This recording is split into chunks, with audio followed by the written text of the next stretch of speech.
Any creature which acts on false information is liable to make bad decisions.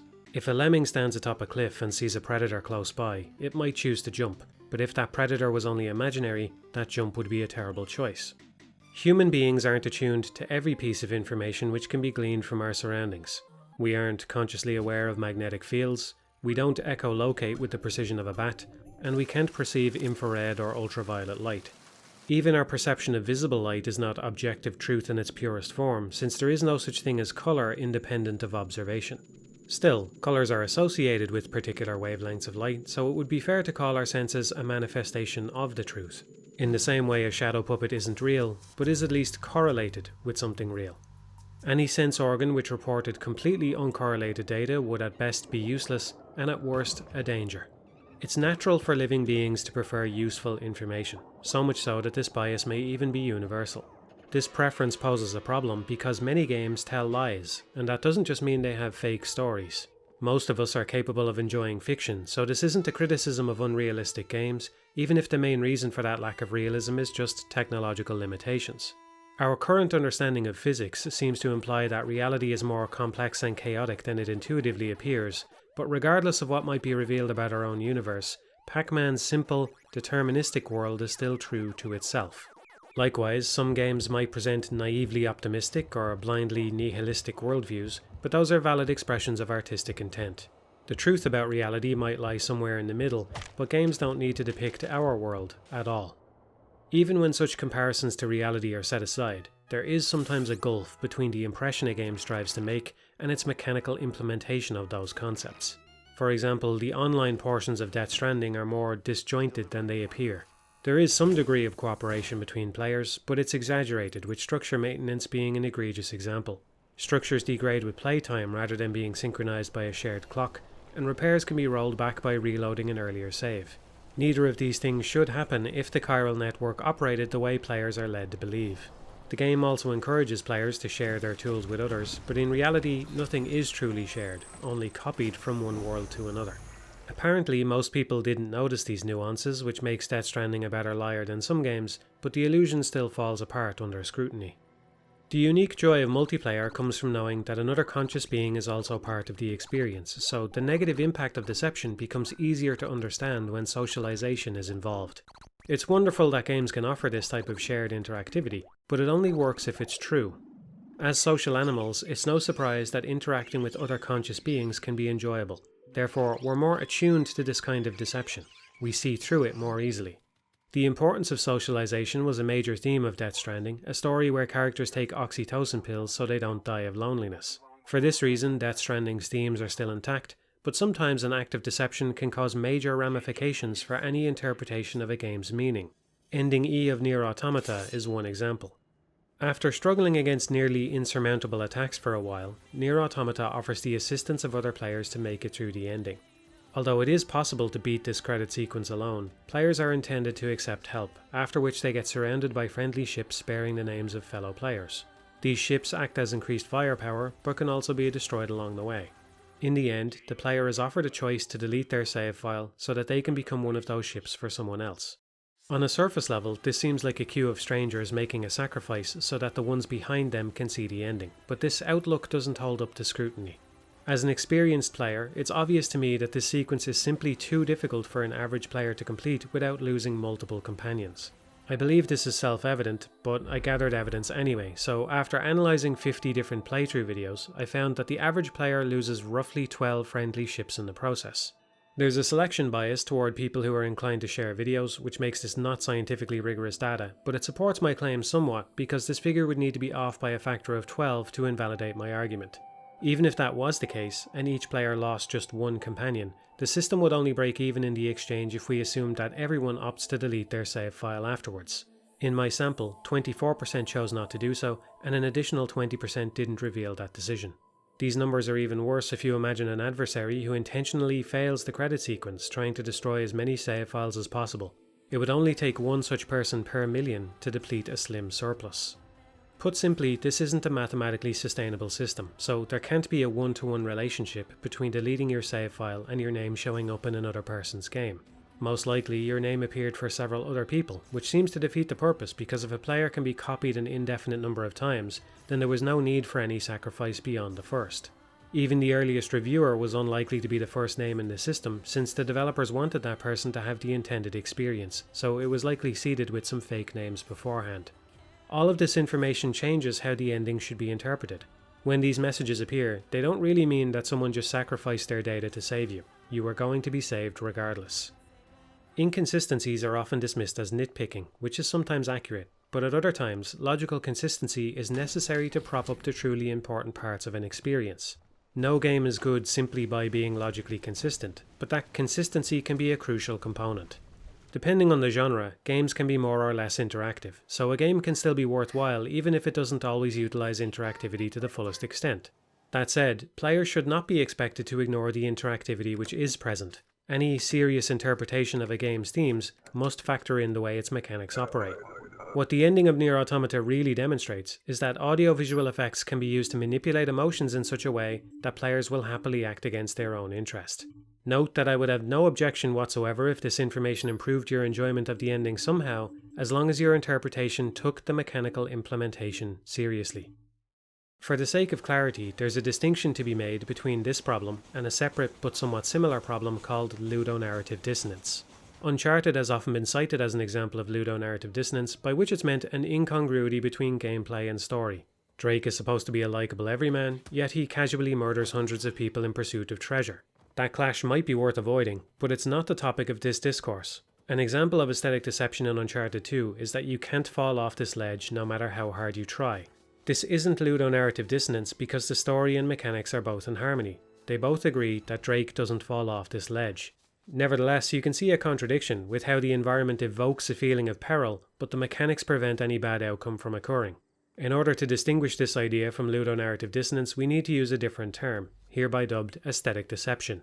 It arises when a game is dishonest, or at least not forthcoming, about how its underlying mechanics actually operate. Unlike ludonarrative dissonance, aesthetic deception can be found even when the story isn't vital. Perhaps the most ubiquitous example is Invisible Walls, but it can take many other forms. Some platformers have a feature named Coyote Time, which is a grace period after leaving the ground when the player's jump will still work. This is aesthetic deception, because it's reasonable to infer that the character can only perform an initial jump while grounded. The reason few people care about this trick is because it acts in the player's favour, at least superficially. In the long run, this may actually harm players because if they want to master the mechanics, they can't trust their senses to detect the last moment before a jump becomes impossible. While the level design might never necessitate the use of Coyote Time, mastery over such games will require an internalized knowledge of Coyote Time rather than just engaging with the visuals. Not only does this add an unnecessary element of memorization, but it's also a self-defeating way of alleviating frustration, because if every platformer adopts Coyote Time, then players will begin to expect it. Meaning they might intentionally wait until they're off platforms to jump, and thus sometimes miss the Coyote window, leaving us with the same frustration, only with less reliable visuals. Graphics can be appreciated for their beauty, and they can also convey important information about story or themes, but the whole reason games used graphics in the first place was so players could tell what was happening. When visuals are deceptive, games fail to achieve that fundamental goal. If you play 10 different platformers in a row, do you really want to remember an arbitrary amount of Coyote Time for each one, or would you rather just rely on the visuals to be honest? Aesthetic honesty makes games more straightforward to understand. Many modern games use cutting-edge graphics which have complicated geometry, too impractical for matching collisions. As a result, every level has a separate, blockier collision layer which objects actually interact with. This can be strange in many ways, but the most common examples are where you attempt to walk through a narrow gap only to find it's not possible, or slide off a surface that looks walkable. Quake suffers from fewer incongruencies because its visible surfaces are used to construct its collision data. For the sake of optimization, some of that data is modified, but it's based on the visible layer, not the other way around. Apart from some minor exceptions and glitches, the graphics present an accurate depiction of the world. This means no sliding off seemingly flat objects and no getting snagged on terrain which isn't there. If a single brick is sticking out of a wall, you can stand on it. There's a relaxing simplicity to these primitive, angular maps. It's a relief to know that what you see is what you get. These principles extend to every genre and are the reason why bad hitboxes can cause so much frustration. Likewise, recovery animations exist to convey information about an enemy's state. If the enemy can cancel that recovery animation, then it never meant anything in the first place. In fact, both of these examples are worse than a mere lack of information. They actively mislead players into believing things which aren't true. Just like Coyote Time, they make it more difficult to assess the state of the game because the rules don't align with the visuals. Unfortunately, limitations on computing power mean that graphics would take a huge step backwards if forced to conform perfectly to the underlying representation of each object. Many gameplay elements are fundamentally rectangles, circles, cuboids, spheres, or some other geometric shape which can't be made pleasant simply by applying a texture. You can see developers struggling with this problem by entering the training mode of certain fighting games which allow hitboxes to be drawn in plain view. Just how far can a hitbox be stretched for the sake of balance before the sprite needs to be adjusted as well? There's no correct answer except to say that players have an expectation of aesthetic honesty which should not be ignored lightly. Depending on the game or the genre, it might be prohibitively difficult to create perfectly matching visuals, but it's not necessarily impossible. Noita is arguably one such example. In Noita, most pixels convey mechanical information of some kind.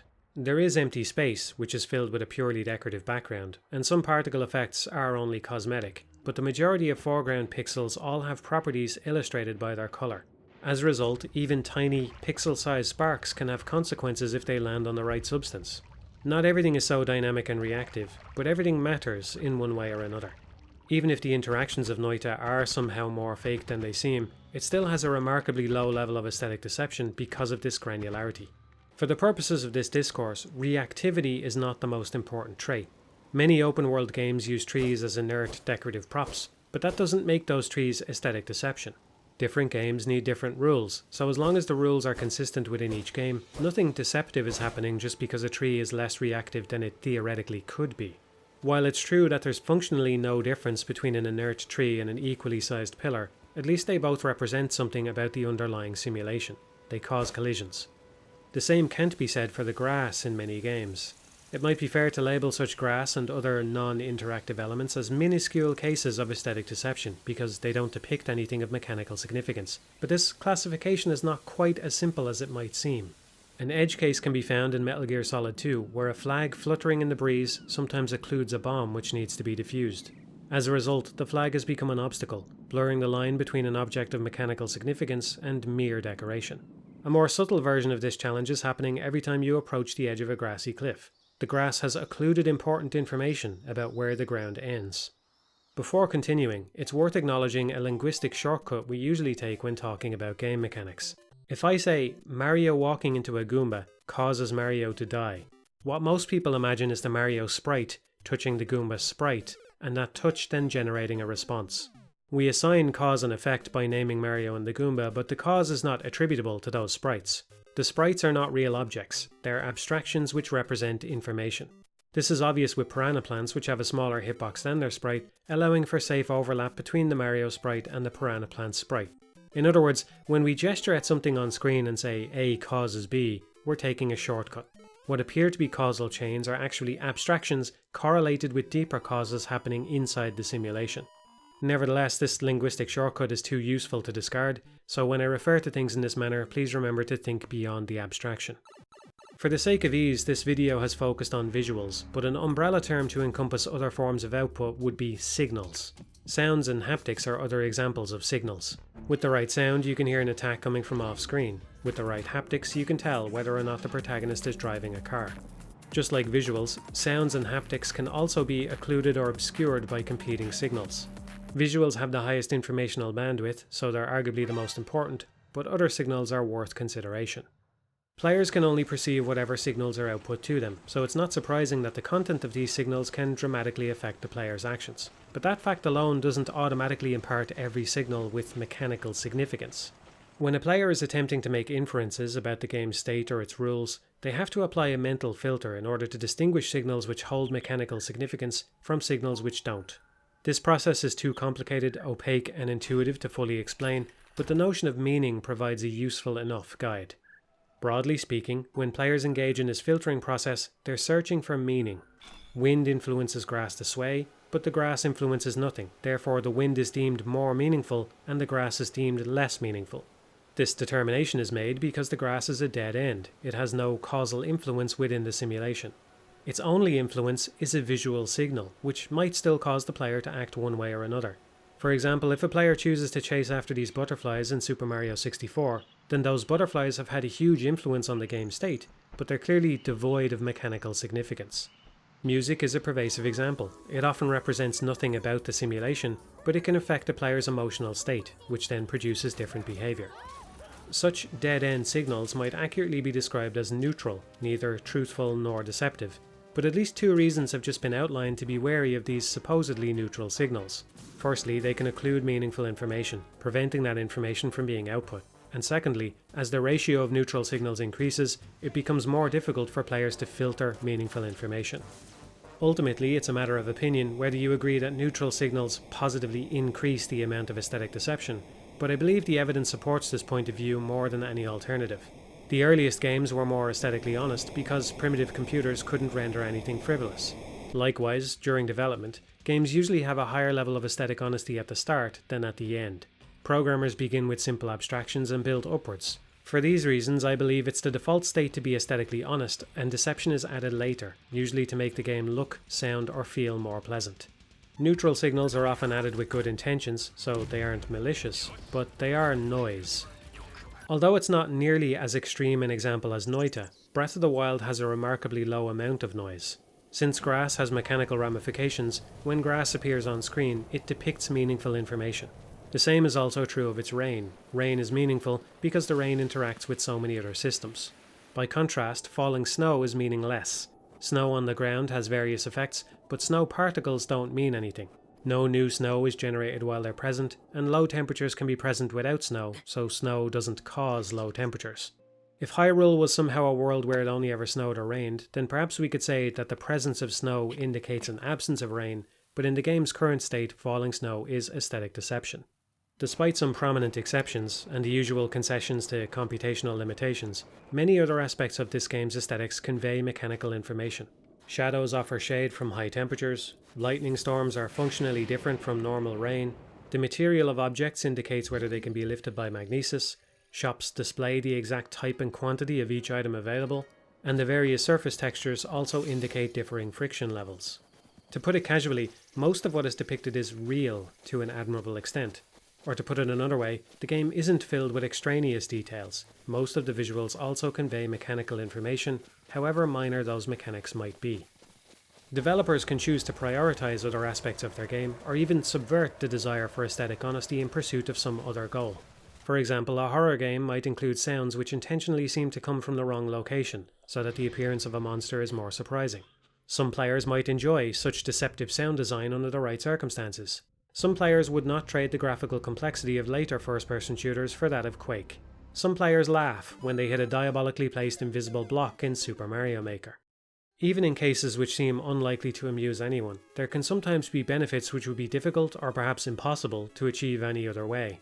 Falling through this floor in Mega Man 2 would be an understandable source of frustration, and yet it allows for one of the weapons to be used in a puzzle-solving capacity. Surely this is an interesting prospect for a level designer.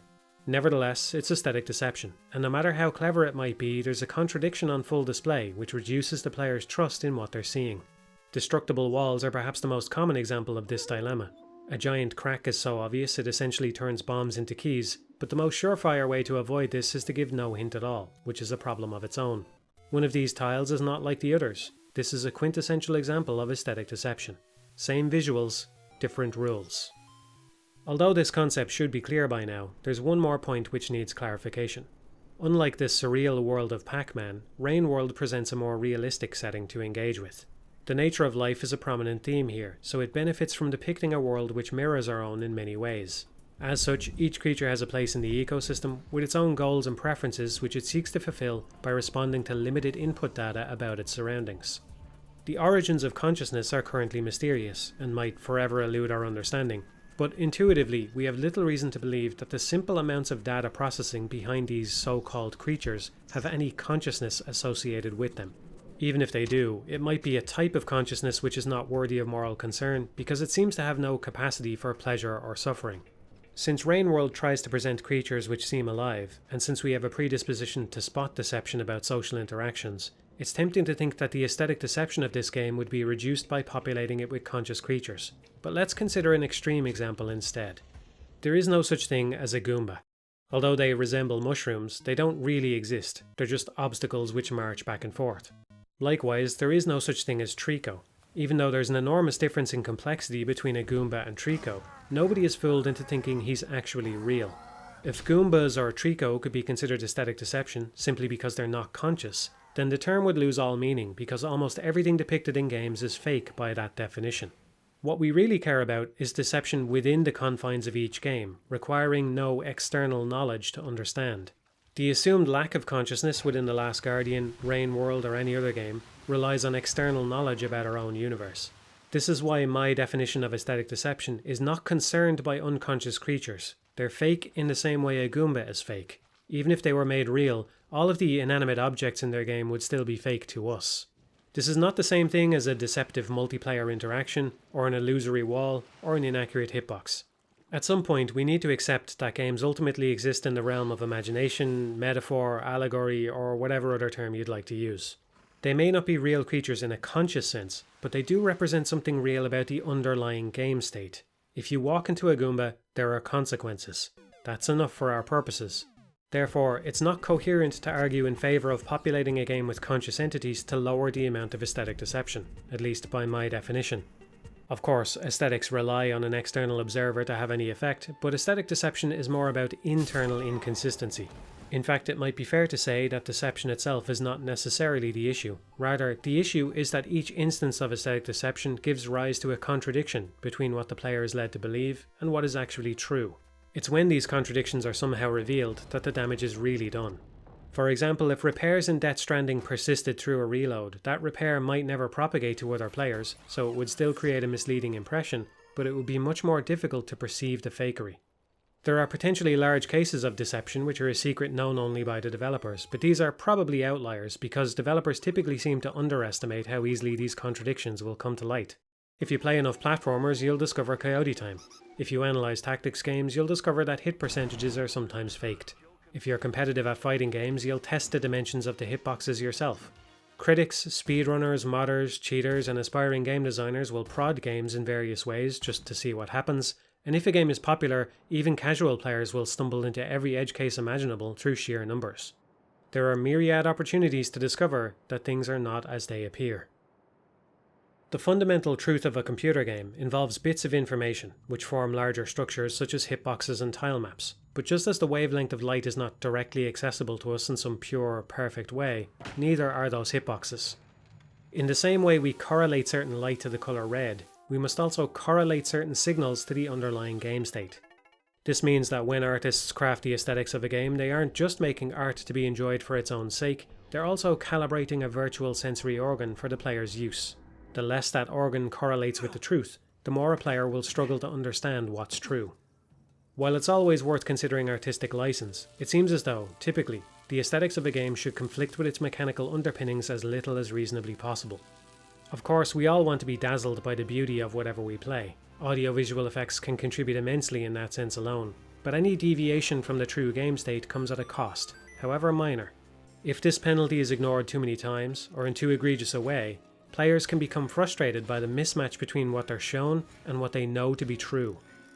Aesthetic deception is not often purely negative, but it is always a trade-off, because there's one inherent truth behind every game, and it's something which players are always attempting to perceive. Unfortunately, aesthetic deception can be alluring. It tempts developers to rely on audio-visual arts as a way of generating enjoyment, but unless it respects those underlying mechanics, even the most beautiful and proficient artistry is apt to feel misguided in the end.